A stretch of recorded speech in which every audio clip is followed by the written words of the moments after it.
तो ये ज़्यादा चिल्ला के बात करना, उल्टा बोलना, पेरेंट्स की बात ना मानना, पेरेंट्स को इंस्ट्रक्शंस देना, ये यहाँ तक बात आ कैसे रही है? बच्चे समझ क्यों नहीं पा रहे हैं? वो सुन क्यों नहीं पा रहे हैं? क्योंकि अब हमने बच्चों को टाइम देना बंद कर दिया है। बच्चे तो हमें टाइम कभी नहीं देंगे। बच्चे एक लाइफ को जीते हैं, स्टार्टिंग से उनको लगता है पेरेंट्स बड़े हैं, भैया दीदी हैं, हमें उनकी एज में जाना है, उस एज में हमें बहुत अच्छा कंफर्ट ज़ोन मिलेगा, उस एज में जाके हम अपनी मनमानी कर सकते हैं। क्योंकि बच्चे को बचपन से ही हम हर चीज़ के लिए नो बोलते हैं, ज़्यादातर पेरेंट्स के साथ होता है। I am also parent. मुझे भी लगता है कि कभी कभी बच्चे को किसी चीज़ के लिए नो बोलना है। हम हमेशा उसकी हर किसी चीज़ को यस करके उसको ज़िद्दी नहीं बना सकते हैं। तो बच्चे को एक टाइम पे लगने लगता है कि अब मैं अपने हिसाब से अपने अकॉर्डिंग जीऊँ, मैं इंस्ट्रक्शंस दूँ पेरेंट्स को, वो मेरी बात सुने। यही सेम क्या होता है पेरेंट्स के साथ होता है। पेरेंट्स सोचते हैं अब बच्चे बड़े हो रहे हैं, अब इन्हें हमारी बात समझनी पड़ेगी। लेकिन अगर आप अपनी बात बच्चों को समझाना चाहते हैं, पहले आपको उनके साथ बैठकर उन्हें टाइम देना पड़ेगा। उनके साथ बैठकर उनसे उन जैसी बातें करिए। आप हमेशा उनके साथ बैठ के सिर्फ इंस्ट्रक्शंस देंगे, सिर्फ समझाएंगे, सिर्फ उन्हें डांटेंगे, उनकी गलतियां निकालेंगे, तो एक बार के लिए बच्चा सोच लेगा कि ये तो हमेशा ही सिर्फ मेरी नेगेटिव चीज़ें काउंट करते हैं। तो वो सोचेगा जैसे मेरे पेरेंट्स मुझे समझा रहे हैं मैं इन्हें समझाऊं, मैं इन्हें इंस्ट्रक्शंस दूं। आपको अपने बच्चों के साथ खाना खाना है, बच्चों के साथ थोड़ा सा ब्रेकफास्ट ज़रूर करें, तो आप उसको स्टार्ट करिए करना। वो भी नहीं कर सकते हैं तो आप अपना टाइम इतना निकालिए कि सोने से पहले कम से कम, बहुत कम से कम 10 मिनट आप अपने बच्चे के साथ बैठे। स्टार्टिंग में शायद ये चीज़ ना हो, इस चीज़ को करने के लिए एक गैप के बाद बहुत टाइम लग जाता है वापस से वहाँ आने के लिए, लेकिन आपको स्टार्ट करना पड़ेगा। अगर आप अपने बच्चे की लाइफ हेल्दी, हैप्पी, बहुत प्यारी, कलरफुल बनाना चाहते हैं, तो पहले खुद के रिलेशनशिप पर भी फोकस करिए।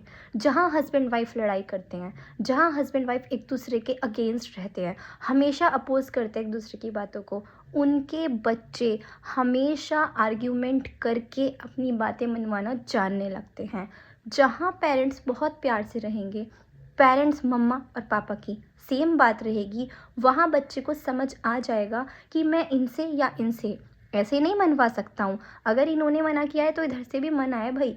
बहुत जगह देखा गया है, पापा ने कोई चीज़ मना कर दी है, मम्मी ने कहा ठीक है पापा को जाने दो, हम कर लेंगे। वहीं आपने बच्चे की वो नींव, वो बुनियाद हिला दी। बच्चे ने सोच लिया पापा मना करते हैं, मम्मी से हम कुछ भी करा सकते हैं। मम्मियाँ साथ रहती हैं बच्चों के, हो जाता है, माँ का अटैचमेंट बहुत ज़्यादा होता है बच्चे से, कोई बात नहीं। अगर अभी तक भी इतना हुआ है, आप अभी भी टाइम है, आप उसे ठीक कर सकते हैं। एक बार बच्चा 12th करके निकलेगा, कॉलेज में जाएगा, आपको बहुत मुश्किल हो जाएगा उसे वापस खींचना। तो आपको अपने बच्चे को ज़्यादा से ज़्यादा टाइम देना है। मैं अपनी हर वीडियो में कहती हूँ भाई आप बच्चे को टाइम दो, बच्चा आपको नहीं देगा, आप बच्चे को दो। आपको कंप्लेंट नहीं रखनी है कि बच्चा नहीं दे रहा है। बच्चा has a lot of things, बच्चा हैज़ फ्रेंड्स, उसके पास बहुत सारी चीज़ें हैं भाई। वो अपनी लाइफ को जीने के लिए सोच रहा है, आपको उसकी लाइफ को जीना सिखाना है।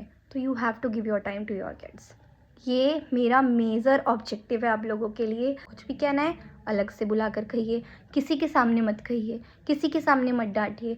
बच्चे को जितना ज़्यादा प्यार देंगे, जब तक उसकी एज 18 तक पहुंची है, 19 तक पहुंची है, जब तक वो टीन एज में है, आप उसको नरिश कर सकते हैं। आप उसको प्यार से समझाकर उसको सही रास्ते पे, एक अच्छे पाथ पे ला सकते हैं। लेकिन जहाँ बच्चा 2021 में पहुंचा और उसका वो अपब्रिंगिंग वैसी चलती रही, पेरेंट्स भी लड़ रहे हैं, बच्चे को भी उल्टा बोल रहे हैं, बच्चे भी उल्टा बोल रहे हैं, पहले इग्नोर कर रहे हैं आप, फिर सडनली रियलाइज़ हुआ अरे ये बात यहाँ तक कैसे आ गई, तो बहुत टाइम लग जाएगा आपको चीज़ें ठीक करने में।